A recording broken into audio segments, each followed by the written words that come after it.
call about 6 o'clock this morning. A pedestrian saw a car on fire on the Pinellas Trail behind the golf course. Well, the firefighters came out and they had a tremendous time trying to get to it because there's just no access along the trail at this point. And then when they did reach it and they did their preliminary investigation and assessment, they discovered a body in the trunk. And that's when, of course, it became part of our investigation now to figure out how in the world this person ended up there in the middle of this Pinellas Trail behind the golf course in a fairly remote area. And so that person couldn't have driven themselves, so No. somebody had to have. Clearly, the person in the trunk was not driving. Somebody was driving that car back there. We know it was some sort of sedan. We won't be able to confirm what kind until we do a little bit more investigating because it was pretty badly burned. But we're thinking someone in the area, someone in the neighborhood surrounding this perhaps saw something suspicious around 6 o'clock this morning or shortly thereafter. If they could call us with any information they might have, it would be really helpful.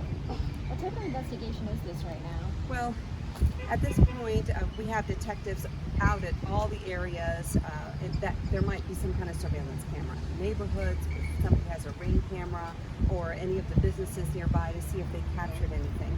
But a lot of the information we're going to get from this is going to come from forensics, and we're going to have to rely on the medical examiner to help us as far as any kind of body identification or trying to figure out who's in that trunk. So right now, do we know anything about that person, male, female, anything? It is just due to the condition of the body, because of the fire, it is just impossible to determine race or sex or age at this time. Is it common with cars No, driving it's in the- not, because it's very narrow, as you can see, and one of the challenges is that once you drive back in there, of course, the car on fire is there, then you'd have to back all the way back out.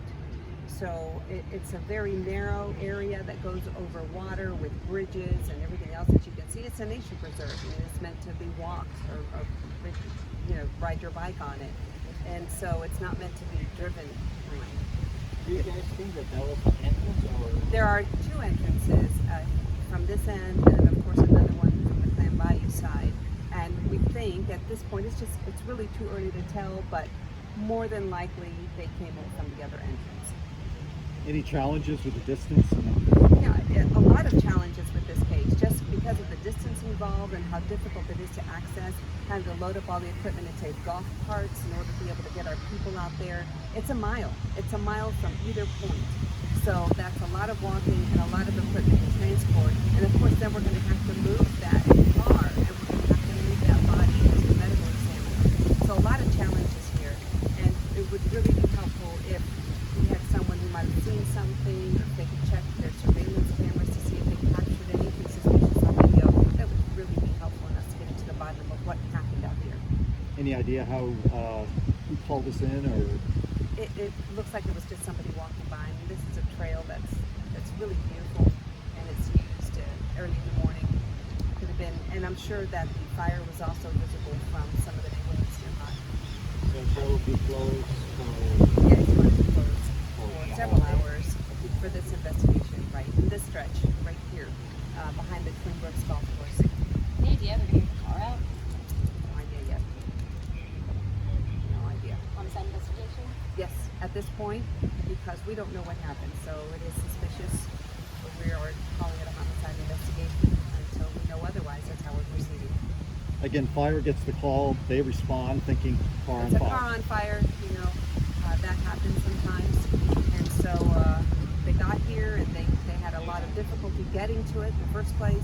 When they were able to finally reach the car and they were doing their investigation, that's when they discovered the body. And then they called the fire marshal and the fire investigators out there to really take a look at what happened. Thank you.